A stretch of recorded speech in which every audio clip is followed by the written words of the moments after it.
What's going on, everyone? Klep Napier for WeAreCritiX.com. DJ Gove, Fan Podcast. And today we are here to recap and talk a little bit about Xmen 97. It is Wednesday, and unfortunately, we are not going to be getting a new episode today because it has ended. It's so sad. It is so sad. We just came up across the finale, the final episode, and listen, it'd be an understatement if I just said, yeah, it was a really dope show. It was more than a dope show. It was more than any of us could have asked for. Shout out to Bo de Mayo. I won't get the name wrong because he definitely steered this thing in the right direction. But now that this thing is done, give me a gist of what you're feeling. Like, what are your expectations going forth for the animation and the expectations for the live action whatever the MCU is going to do? So, first off, great to be back. Thanks for having me back. Okay. It's weird. Anyone who's in the age range like us, 35, 45, will say, I mean, it was more than just a cartoon that popped up on your streaming service. It was a life event. Yeah. It was, they took fan service to a new level. Yeah. I mean, they hit every checkbox you could have put in for them to hit. They didn't just hit. They knocked it out of the park. Yeah. I mean, they put stuff in there that I didn't expect. They're like, they're never gonna do it. But dude, can you imagine if they had animated Peter Parker and MJ in one of these episodes, and they did it? Yeah. Dude, what if Morph turned into the Avengers? They did it. Dude. I mean, they nailed it. Yeah. It was amazing. So, first off, going forward, season 2 is already in the editing phase. Yeah. We're going to spoilers. Yeah, I mean, it's already out. Listen, ladies and gentlemen, if you weren't on the wave of this, I'm sorry. I mean, So, I mean, you're getting Age of Apocalypse in Blood of Apocalypse. No, that's another home run. So the cool thing about this show was it's not like, so Age of Apocalypse, very famous story arc from the X-Men books. There's a lot of famous story arcs from the X-Men books because even though, we've talked about, I'm a big DC guy, I find X-Men has the best individual story plots. Yeah. X-Men's just, it's phenomenal. Marvel in general. X-Men. But this first season of X-Men 97 wasn't confined to a story arc. It wasn't, Phoenix Saga or any of that kind of stuff. For a minute there, I thought they were going to go Onslaught. They came close. Yeah. They came a close, lot of people are saying that. It was almost like what they did was because back in the 90s, in the early 90s, they did Days of Future Past and they throttled it just like they're supposed to. It's almost like when they did that, you had an offshoot going into your multiverse kind of thing, and you had a new Days of Future Past kind of getting ready to start up. That's kind of how it felt to me. Yeah, I thought they were gonna go Days of Future Past too. And I mean, the whole Cable thing. And it's. I mean, from the start when the Marvel animation flicker started, you're like, okay, here we go, and then the song kicked in, you're like, okay, we're off. But just everything was so sneaky, changing the intro every week. Oh yeah. And I'm gonna be real, I didn't pick up on that for a couple of episodes. It probably was episode 4 before I even noticed that. No, it was from the start. So, I mean, they did that. They did little things like Jubilee's entrance when she's chased by the mob and then up on the fence from the early 90s. They did that with Sunfire. Yeah. Or what do they call him, Sunspot in this one? Sunspot. The whole thing about for 4 years, oh yeah, Mr. Sinister's the bad guy. No, wrong. Yeah, It's like they hit Bastion on us. Yeah. It's just if you were a fan of any of the animated series, we've talked before, we had the best superhero cartoons in the 90s. Or even if you're just even if you're you were only into Marvel because of the movies from a decade ago, this was a home run because it brought back all the good feelings we had about Marvel stuff, which I'm going to say it, the last couple of years there hasn't been a lot of it. Yeah. But if you're in it only for the movies, it's a really good sample of what could come. Because the X-Men, to me, is the best thing Marvel has. It's my favorite. And listen, we got to pat ourselves on the back because we had a discussion before the show came out, and we made some pretty solid predictions as far as some New Mutants showing up. Yeah. And we got a couple of them. We got Cable. We got Big. Well, we knew Bishop was going to be there, but we got Cable. And now that that's out the bag, I'm super excited for what's to come in He had a season strong 2. guy cameo. But with Strong guy. yeah, but with the Age of Apocalypse being teased, Yeah.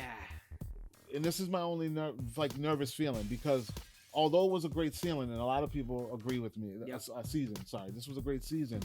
A lot of the story arcs were kind of like in and out. They were taking lengthy story arcs and just kind of giving us chop suey, throughout every episode. Like, with I always forget her name. Like all the Madeline stuff was Madeline super Pride, quick. like Madeline Pride, and then even the Bastion stuff, like even and then the grand finale that we no one saw coming. Yeah. With the Endemanium coming out of Wolverine, like come on, bro, like when I saw that, dude, I was like, where's this going? It got real quick, so I remember that happened in the book. It was like I remember just like flipping the page and just like being locked up like. And they did that in a cartoon. Yeah, but like I'm saying, is like a lot of those story arcs that are lengthy in the books. They kind of compiled. They did it well. They compiled them within the 30-minute episodes. For a 10-episode season. So what are we to expect with Age of Apocalypse in season 2? Because do you think they're gonna give us Age of Apocalypse? Yeah, or they're just going to. They might. I think they are. Or maybe flip their way through to the finale of Age of Apocalypse. No, I think what they're gonna do is cause this was 20-something years in the making or whatever. And I think I think they're working off an alternate Xmen timeline. So I think they were coming in hot and heavy with a bunch of different stuff, and everyone probably wanted to do different things. And who's your favorite? And that's the only thing with Xmen. We'll get to it. We'll talk about live action stuff. There's so much going on. I think you're gonna get, if not a proper Age of Apocalypse, like a multiverse close enough Age of Apocalypse. So you think it'll be different? It'll be a different. I think you might flip a couple things here and there, but I think obviously, you had Apocalypse with Gambit's gonna come back. He's gonna get resurrected as Death. Mm-hmm. So Magneto will be back around. Yeah, I think we're gonna get close enough. Yeah. So now we got that out the way. We got the show. We love the show. We thought the show was a home run. Barely any flaws in this thing. Yeah, 10 out of 10. Yeah, barely any flaws in this. Before we get out of the show, can we just talk about they did everything so well. We talked about like the ultimate fan service. They paid off a 20-year in the making joke about the costumes. Oh yeah. What do you expect? Black leather? Black leather. It was like, I had to pause it and talk to my kid. I'm like, and she's like, I don't get it. And I'm like, and I had to bring up. She goes, oh yeah, they made the spandex. Dude, when that line dropped, I literally stopped what I was doing. And I just paused it and started laughing. I was like, wow, that was the slow clap. That was like the coup de grace. The entire thing. It's like, man. It's like, make fun of our costumes, you sons of bitches. Shout out, man. Shout out to the Disney Marvel team. Such a good job. Oh man. So now the speculation, because they did such a great job with this show. Yeah. There are rumors flying around. We got a new mutant coming back to theaters. We got an old mutant coming back to theaters along with them. We're talking about Deadpool and Wolverine, ladies and gentlemen. Tickets on sale this week. Yeah, tickets are on sale now. And some already sold out. There are speculations now. Everybody wants to know who's going to be casted as what, who's going to be making the cameos. Yeah. So I don't want to dwell too much on the cameos in Deadpool, because we know, not only do we know there's going to be a shit ton, we already know that it's going to be most of the older It's X-Men. Everyone who you've already seen. Yeah. You're not getting new characters. If anyone. There might be one in there who I'm speculating. I think Daniel Radcliffe's going to show up for fan service. Like Krasinski? Yeah, like they did with Krasinski. Maybe. We're going to get some fan service of that, which would be dope. Yeah, it'd be kind of fun. But and I could be wrong. Who knows? It's gonna the movie. The runtime got released this week. It's gonna be like 2:20 or something. The longest Deadpool movie. It's gonna be off the rails. It's gonna be amazing. It's gonna be a great film. Good or bad, it's gonna still give the fans what we want. No, but what I'm saying is that even if we walk out of there like it was mid, you're gonna get so much fan service in this thing that you're gonna be satisfied. Exactly.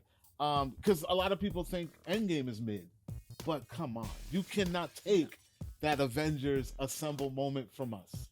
Ever. Oh, that was worth 15. Yeah, no, I seriously. You're gonna have your $15 moment. Yeah. So, with that being said, now we're getting into live action realm. Yeah. Cartoons done. It's in the bag, even though it'll be back. Yeah. But I feel like this was something that they gave us to get us salivating and drooling for what's to come in the MCU live action space. So there's a couple things. So number one is the X-Men. I think forget the Fantastic Four movie that's coming out. The X-Men is the only thing that can save. Probably not even just the MCU going forward, but like superhero movies in general. If you cannot, I mean, this last weekend, you had a big, huge budget movie, Ryan Reynolds, John Krasinski. That I think it was about $35 million, and that's like your new average. Yeah. You cannot start having these movies come back out and start clearing $150 million, $200 million a weekend again. Yeah. It might be done. I mean, I think only Dune's done it over the last year. I mean, yeah, because now for the most part, most superhero movies are just clearing 200 complete run. I think Man and Web made $9. So no, I think it plateaued at 2, somewhere between 1 and 2, something like that. So the X-Men, so the X-Men movies, I mean, they have to nail it. Yeah. Well, the last good one we had was Guardians of the Galaxy, which did about 800. But he still underperformed. You think though? 800 million? You almost did a Billy. A swan song for the for they were expecting more. Listen, you tell me my movie made 800 million and I'm walking away like I'd be fine. I want to go with my chest out but I hear what you're saying. Yeah. And you got to be fair to say a lot of these superhero movies weren't making $1 billion out the gate. Our first few Marvel movies weren't hitting $1 billion until the Avenger movies came out. The ensemble movies always made the most money, and that's why I think these things have to be home runs. So, good part is the X-Men, like I was saying, the natural stories that are there are a home run. Mm-hmm. The characters are a home run, but there's two things they have to do. Number one, they have to be very careful to not overstep with the amount of characters, because as we saw in the cartoon, you can go ballistic with X-Men characters. There's 1 million of them. And I love that they paid homage, going back to the cartoon, they paid homage to the original X-Men comic, the picture on the wall with Professor X. They just showed the first version of the X-Men, which did not include Wolverine, ladies and gentlemen. Did not.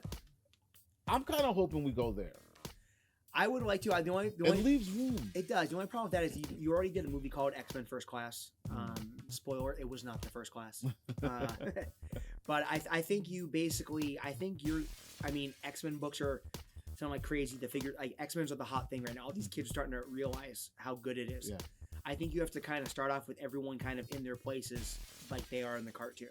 I think that's your starting ground. There's already been a rumor out there that there's someone over at Marvel, whether it's Feige, it's like, oh, we're doing all female. Can you just stop with this shit? Here's the good thing. Here's the thing about the X-Men. We'll get to it when we go over our casting choices and stuff. You don't have to do any gender swap, race swap, all female, whatever, because X-Men is the only thing in comics where there's something for everyone. You have Hispanic X-Men, Asian X-Men, females, males, both, shapeshifters, wings, and aliens, everything. And not only that, the X-Men bugs, bones, the X-Men story revolves around equality. The entire storyline is woke. I mean, if you read the comics, there's always been talk that Magneto and Professor X are a mirror image of Malcolm X and Martin Luther King 100%. in their beliefs and their rights for the mutant generation. So in that, there's a lot of political talk, a lot of political civil rights stuff that can be thrown into this without forcing it, because it's already the storyline. So don't screw with anything. Yeah. Just leave it the way it is. You can leave it the way it is, and just naturally, it's right there. Yeah. So. So now that we know that this is going to be rolling around and everyone's speculating already, so let's talk a little bit about what characters would you like to see in the very first iteration of the X-Men remake, reboot, whatever MCU wants to call it. But this is going to be the MCU version of it. Yeah. What characters do you want to see? I mean, give me your top 5. My top 5. Yeah. Because we know this. Listen, this list. The list is insane. Yeah. So I mean, so I'll go to number 1 just because he's not only my favorite X-Man, but they've already kind of perfected it. Colossus. Oh yeah. With the Deadpool movies, Colossus. Do you think he should be CG? I do. He's like Juggernaut. Yeah, he's huge. I don't know how I feel about that yet. But I'm saying they already it's already that's an easy one because it's already done. And the way they represented him with he's everything's super good, no kill people. It's just that's the way he is. I mean honestly you should do the original class. You should. But if nothing else, you do the giant size bit. Your Storm, your Wolverine, those guys. See, but in all honesty, they should just go with what they have in the cartoon. Okay, so all those answers are not wrong. Although, like, there's no right answer. Yeah, there's all those answers are not wrong. I'll just give you my preference. Yeah, go for it. I feel like everything else has already been done before, and Marvel. This is why I think we're getting Deadpool and Wolverine, because we are getting that goodbye. We're getting that official goodbye. Yep. I think that we need to go ground level. Let's strip the theatrics. Let's start with who are these mutants? What are mutants? What is going on? And give us your lower level, but somewhat known, first class, the real first class. Yeah, so Cyclops, Jean Grey, Archangel, Angel, and give Iceman. me Beast without the fur. Yep. You know what I mean? Like, I want to see the very first version of this. Now, along the way in this story, if you want to start teasing, or introducing, like, treat the X-Men the same way they treated the Avengers. I want, and I think that's what they should do. Let's build it up so that we get that grand team. And I even go further. I think that instead we should knock out one of those Avenger movies coming, and Avengers vs X-Men. So like that's my thing, because I feel like if everyone's against them, and people are really freaking out about them, who would be the first response? The Avengers. Problem with the Avengers versus X-Men thing is, number one, it doesn't sell T-shirts and toys when your good guys fight your good guys. So it would never happen. Civil War. But even like the Civil War movie really wasn't Civil War.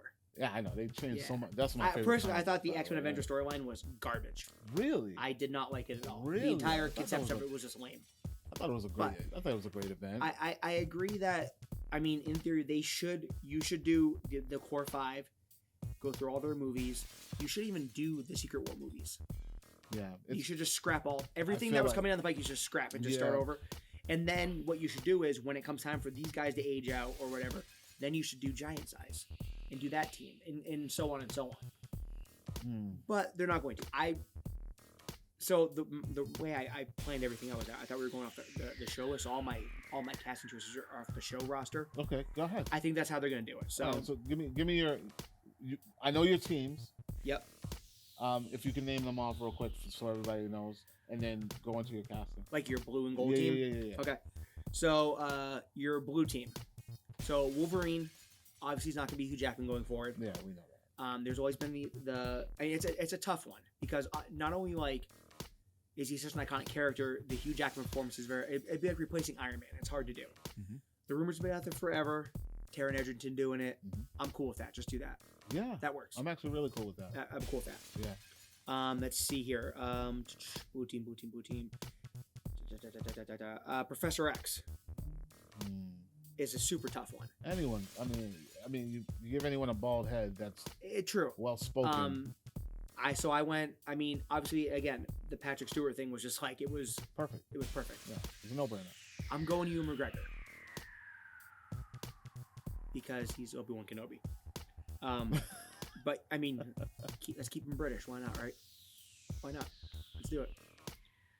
So you would let me stop you this. So you wouldn't bring back Fassbender? That's Magneto. I'm sorry. McAvoy. Yeah. I don't bring back McAvoy just because with all these other people I have, the ages don't line up. He's all their age. Yeah, no, McAvoy's he's too young. He's too young right now. Which, I mean, he did great. I mean, he was a highlight in those first class movies. I got that mess up, but when we do talk Magneto, my pick would have been just bring back Fassbender. Let's jump to Magneto. Yes, that would work too. I also had Nikolai Coster-Waldau from Game of Thrones. Okay. Just because, especially like the cartoon Magneto, you realize there's a charisma to him. I mean, Fassbender was killer. I don't think he's ever going to do it again. And I think you're going to see him in a couple. I want to see white hair Magneto too. I want to see big M on the chest. Yeah. I need to see that Magneto. But yeah. I want to do things that we haven't seen. Things that are more. I did like the trial Magneto costume. Yeah. Like I like I like that they're taking directly from the comics Yep. and not trying to just. And that's what I'm excited because I know Kevin Feige is going to stick to the script as much as possible while giving us a little bit of freshness. Yeah. So yeah. Yeah, and then another for Magneto because I think he's one of the best bad guy actors in history, Jason Isaacs. Oh. And we've already seen him with giant long white hair, and it works quite well. Yeah. Malfoy's dad, in case anyone was wondering. Yeah. And he is. Oh my God. He's a good actor. He's got a Yeah. lot of good charisma, and also when he wants to be, which is every movie, Harry Potter, The Patriot, he is a son of a bitch, man. He really can. He can turn that on quick. So either of those would be great. Now I noticed you didn't throw in. Well, we already know that he's casted for something, but we don't know what. You didn't say Giancarlo. Yeah, I don't, because again, it goes back to my statement where you don't have to start like give me everyone the way they're supposed to look. Okay. Like I don't. I think he would. For me, he would be the only one. He's a great actor. He's the only one that I would say, fuck it. But there's but there's other characters he could be. That's true. I mean, just look at like Gus Fring and Moff Gideon, right? It's like, why can't he be Mr. Sinister? Ooh. Why not? He's got the chops where he can play anybody. Damn. I thought about this. That was yeah. So let's keep going. We're on the blue team, right? Okay.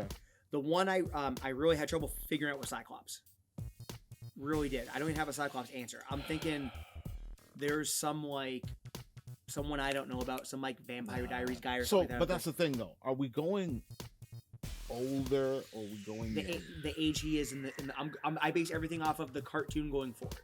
So like he's like been around for a while. So he's like mid 30s or whatever. What about what's his Top Gun name? dude? That's exactly where I was going. You know, I want to play Booster Gold. Yeah. Let's go to Glenn Powell. Right?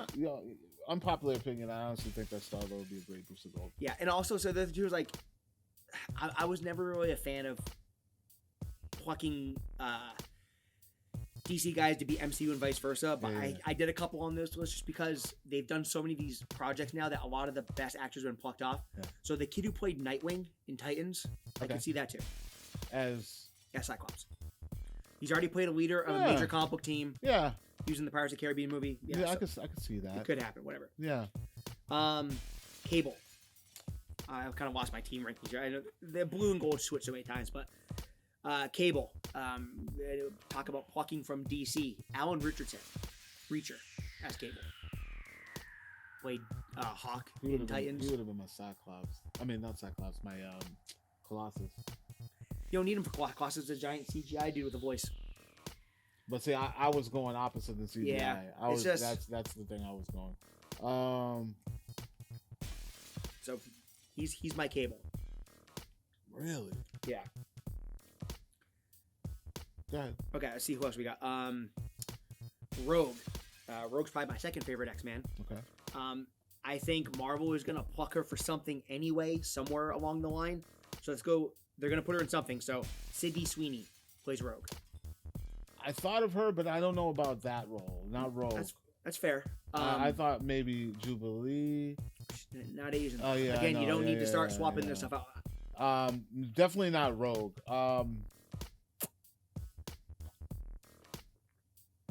You're gonna put her. They're gonna put her in something. Rogue. So I just. She's definitely gonna be. Definitely not Rogue. Yeah.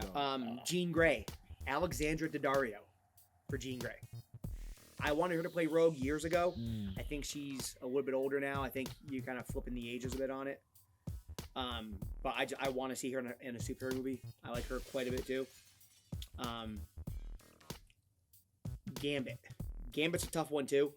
I had a lot of trouble with Gambit. Yeah, because I never liked the Shannon Tatum. No.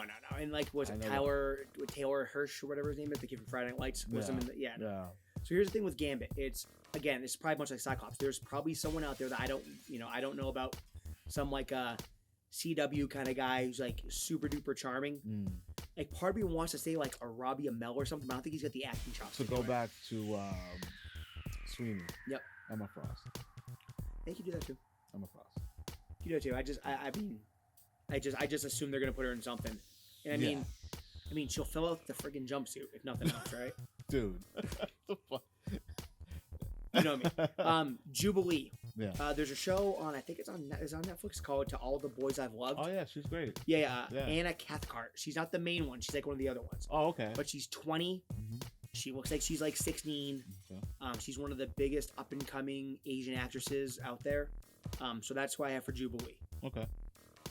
But again, if you can find, if you know like a 15-year-old kid or a 14-year-old kid and you want to go for it, There's a million of if you want candidates for that. and that's one of those ones too. If you want to cast an unknown for that, go for it. Okay. See, went over Magneto, Professor X, Nightcrawler. Just because He's been casted so well multiple times. he has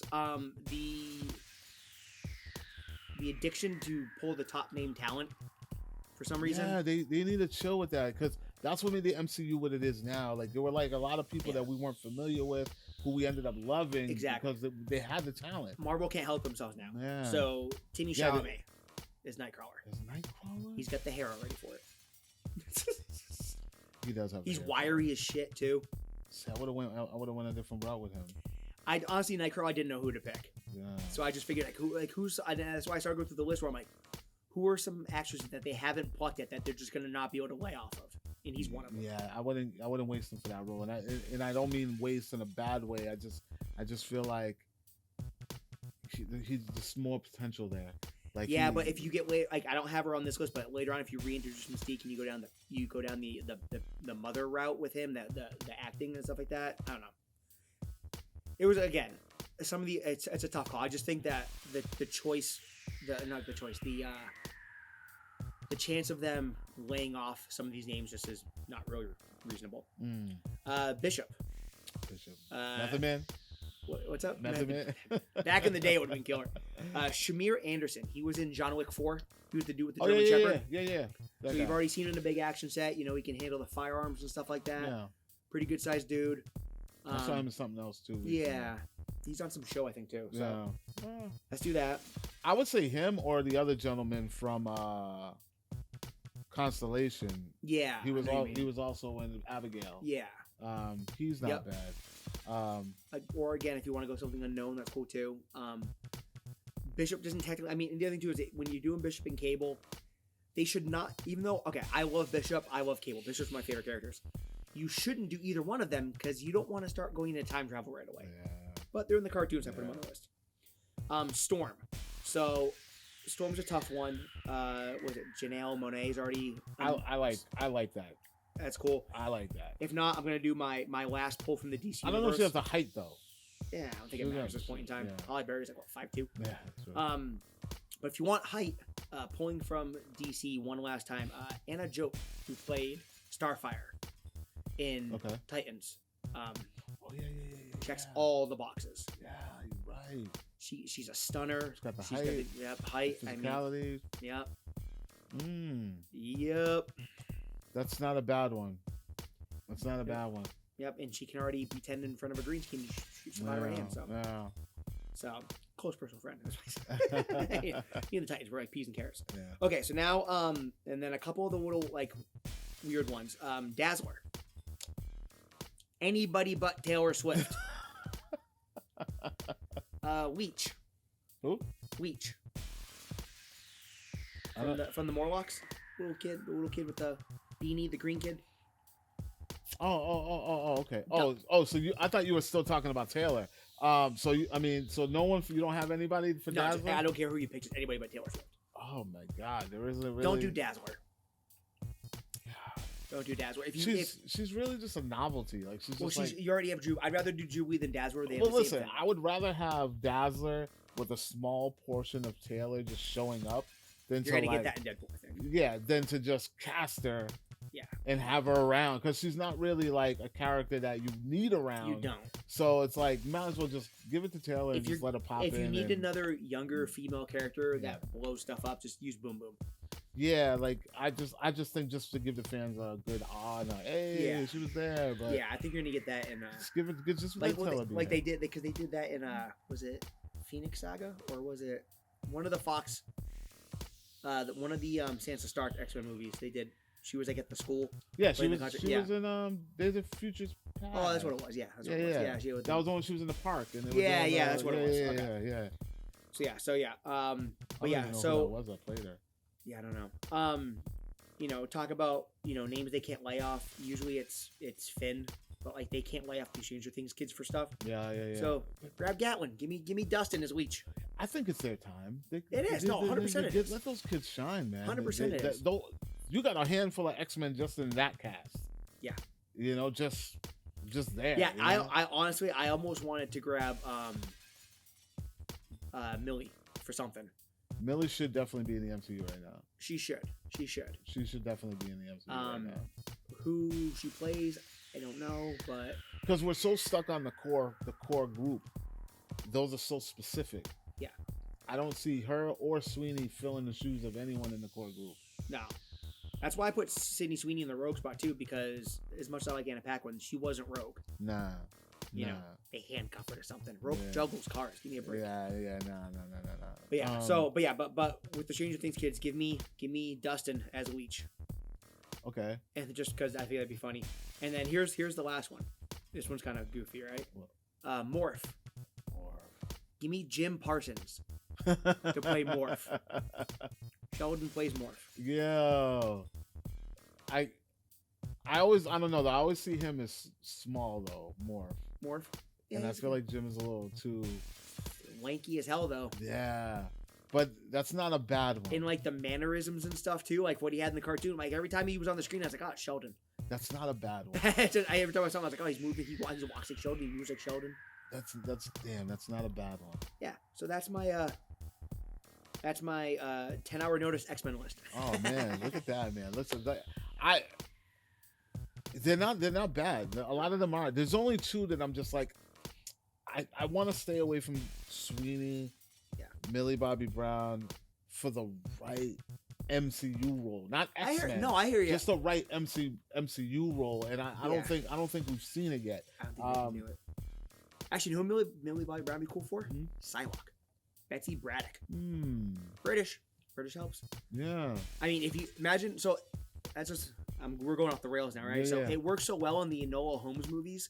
What if you did Millie Bobby Brown and Cavill as Betsy Braddock and Captain Britain and give them their own movie?